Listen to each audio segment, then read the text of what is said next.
Sam comes to paradise.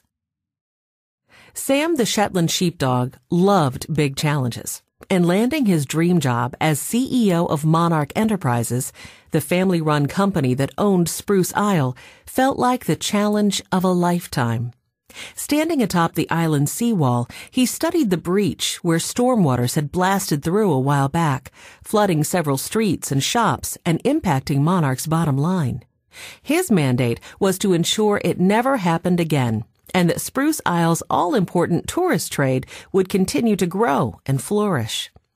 Friends had warned him that it wouldn't be easy, and that as CEO, he'd be caught between Monarch's head-in-the-sand board and its prickly staff. Sam sniffed the sea air. He had years of experience dealing with prickly personalities. I'll get them on board and get it done. The sun was bright, the breezes warm, and it was hard to imagine the fury of a storm assaulting the levees. Tourists were filing off the ferry at the dock and heading for the quaint shops and restaurants renowned for their seafood. The ocean's blues, greens, and frothy whites lifted his spirits. All his life, Sam had dreamed of coming here. Spruce Isle was named for its majestic trees on the mountains and famed for its flowers and butterflies, including a species that swarmed in its forest each year. Everything, shops, mountains, butterfly migrations, beaches, and even the system of storm barriers, everything invigorated him. Bring on the storms. His resolve rippled through him like a shot of adrenaline.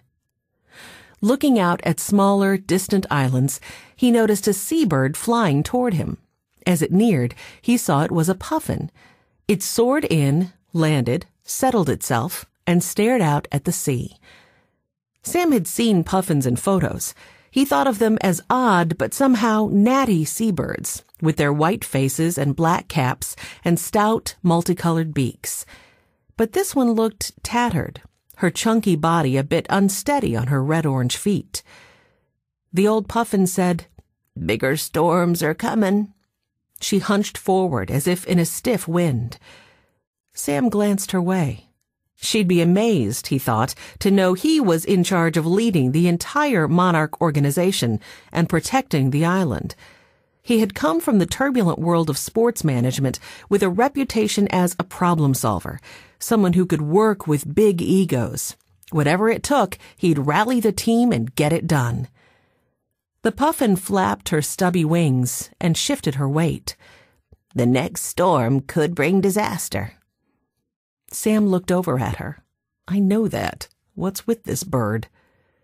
The puffin wagged her head, eyes still on the sea. Then her short wings suddenly beat furiously, lifting her into the air. Annoyed and slightly unsettled, Sam watched until she became a little speck in the distance. The Bear on the Mountain. Sam started climbing the mountain that dominated the island's interior. Its wildlife, trails, and butterfly pavilion drew thousands of tourists, and they were drawing him. Eventually, he was looking down on the shoreline below, a long, thin squiggle of brown separating the ocean blue and island green. That squiggle had to hold back the coming storms from the lowland shops, beach, and hotel. He reached the highland forest with tall oaks and pines and meadows bright with wildflowers. Although early for the swarming butterflies the island was famous for, blue swallowtails circled a puddle and orange tips zigzagged over a meadow. A bird chirped, and a feathery flash of scarlet caught his eye. Sam passed hikers studying a trail marker and went on to the butterfly pavilion, one of the island's most popular attractions. After standing in line with other visitors and then entering the vaulted enclosure, he feasted his eyes on the hundreds of butterflies on the trees and plants and in the air. A poster on the wall helped him identify clearwings, swordtails, cabbage whites, and painted ladies. He watched light play on sparkling metallic colors of a metal mark. A hovering leaf wing landed on his shoulder and stayed there a while. The experience was all he'd hoped. Yet the pavilion itself was in need of paint and a bit shabby, with cobwebs in corners. He'd take that up with Frisco, the head ranger. Sam followed a trail to the preserve's headquarters, a complex of log buildings with flags flying, including Monarch's corporate flag, sky blue with a monarch butterfly poised on the leaf of a gnarly branch. Monarch's proud history started with a pioneer who saw the island's potential for tourism despite the dangerous storms. Over time, the company built seawalls, developed hotels and shops, and cut trails so visitors could see the butterflies swarm. Much of the forest was set aside for camping and hiking. Then came the butterfly pavilion, and tourism spiked. Sam found Frisco in his headquarters cabin. The big, spectacled bear stared at him. "Heard you were coming."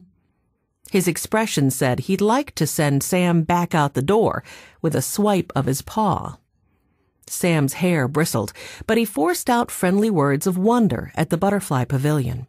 He said nothing about its cobwebs, but quizzed Frisco on his priorities. The ranger's responses confirmed what Sam had heard. Monarch workers were very good at playing the blame game. "We're supposed to have emergency shelters up here, all stocked and ready in case a storm breaches the levees," Frisco blustered. "But go look for yourself. They're not ready because we requisition supplies, but the stuff never arrives." Sam perked up his ears. "I'll check on that." "We're understaffed and underfunded. Hordes of tourists keep coming, and we can't worry about shelters we'll never need." The big bear reared up higher and stared down at his new boss. His meaning was clear. The seawall is your problem, and you don't look like you can handle it. Sam had dealt with plenty of big pro athletes. He stared back. Unblinking, Frisco complained, "My staff can't keep up with all these campers and gawkers. Headquarters never delivers on promises, and nobody cares." He thrust a list at Sam. "Here's what we need." Sam took the list. He wondered what the rest of his direct reports would be like.